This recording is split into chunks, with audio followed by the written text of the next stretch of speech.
I still remember the exact moment the words slipped out of my mouth, careless, half-joking, and yet somehow heavier than I intended. It was a quiet afternoon, the kind that makes time feel like it's stretching lazily across the day, and I was leaning over the low wooden fence that separated my garden from hers. She was tending to her flowers as she always did, humming softly to herself, her silver-streaked hair tied back in a loose knot. I smiled, watching her coax life out of the soil with the patience of someone who understood that growth takes time. "If you were younger," I said lightly, "I'd ask you out." For a moment, she didn't respond. Her hands paused mid-motion, fingers still curled around a small trowel. Then she turned her head slowly toward me, her eyes catching the light in a way that made them look almost impossibly bright. "Then pretend I am," she whispered. The words settled between us, not loud, not demanding, but impossible to ignore. I blinked, unsure whether I had heard her correctly. Her expression wasn't playful in the way I expected. It wasn't embarrassed either. It was calm. Steady. Honest. And suddenly, my harmless joke didn't feel harmless anymore. My name is Oliver Hayes, and for most of my life, I believed I understood people. I was a teacher for nearly 2 decades, someone who prided himself on reading emotions, guiding young minds, and offering encouragement where it was needed most. But standing there, looking at my neighbor, Margaret Ellison, I realized there were still entire worlds of understanding I hadn't even begun to explore. Margaret had moved in 2 years earlier.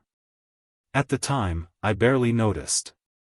Life was busy, and I kept to myself more than I cared to admit. My wife, Clara, had passed 3 years before that, and though time had softened the sharpest edges of grief, it had left behind a quiet emptiness I learned to live with rather than challenge. Margaret, however, seemed to challenge everything simply by existing. She wasn't loud or intrusive. In fact, she was the opposite, gentle, considerate, and deeply observant. She would wave when she saw me, offer the occasional homemade pie, and somehow always know when I needed a little more kindness than usual. At first, I thought she was just being neighborly. But over time, I began to notice the small things. The way she asked questions and truly listened to the answers. The way she remembered details most people would forget. The way she spoke about life, not as something that had passed her by, but as something she was still actively part of. And now, standing there with her words echoing in my mind, I realized I had been the one seeing things too narrowly. "Pretend you are?" I repeated, my voice quieter than before. She nodded, setting her trowel aside and brushing the soil from her hands. "Why not?" she said simply. "You spoke about time as though it decides everything. But sometimes, it's just a number we hide behind." I let out a soft breath, unsure how to respond. I didn't mean anything by it, I admitted. It was just a passing thought. "Most honest things are," she replied with a faint smile. There was no accusation in her tone, no pressure, just an invitation to think differently. I looked at her, really looked this time. Not as my older neighbor, not as someone placed neatly into a category by age or circumstance, but as a person. A whole person, with stories and dreams and a life that had been just as rich and complicated as my own. And suddenly, the idea didn't feel so absurd. "All right," I said slowly, a small smile forming despite my uncertainty. "Let's pretend." Her smile widened, not triumphantly, but warmly, as though she had been waiting for me to arrive at that moment in my own time. "So," she said, tilting her head slightly, "are you going to ask me out, Oliver?" I chuckled, shaking my head at myself. "I suppose I am," I said. "Would you like to have tea with me this Saturday?" "I'd love that," she replied. And just like that, something shifted. Saturday arrived with an unexpected sense of anticipation. I found myself tidying the house more thoroughly than usual, choosing a shirt with more care than I had in years, and even setting the table with the kind of attention to detail I hadn't shown since Clara was alive. It felt strange. But not wrong. Margaret arrived right on time, carrying a small basket. "I brought scones," she said as I opened the door. "I hope you don't mind."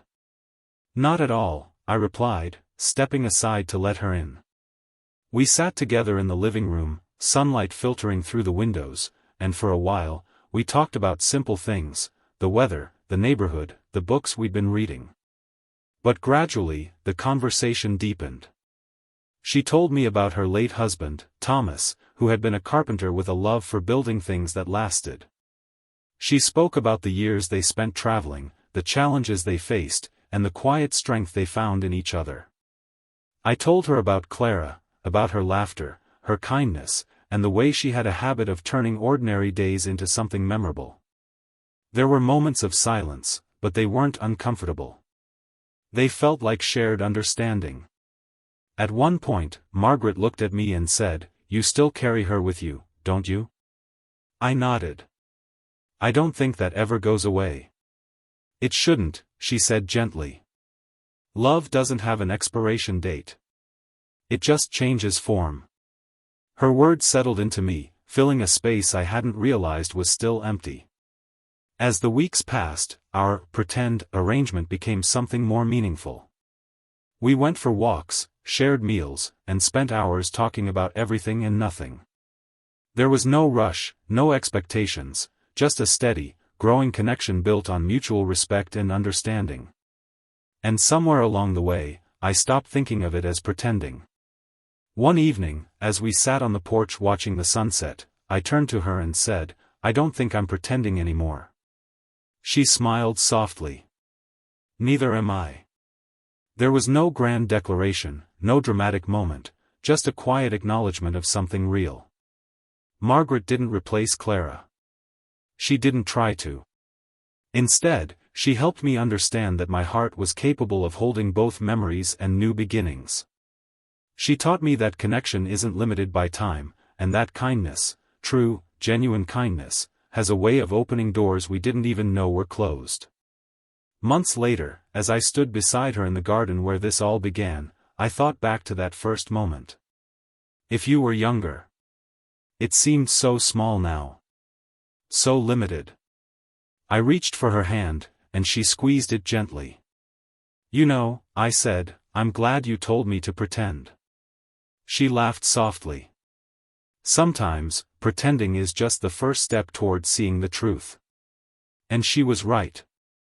Because what started as a passing remark had grown into something far more meaningful, a reminder that life doesn't stop offering opportunities for connection, no matter where we are in our journey. That day, I learned something I now carry with me always. It's not about how much time we think we have, or how much has already passed. It's about the courage to be present, to be open, and to let kindness guide us toward unexpected connections. Because sometimes, all it takes is a simple moment, and the willingness to see beyond it, for something truly beautiful to begin.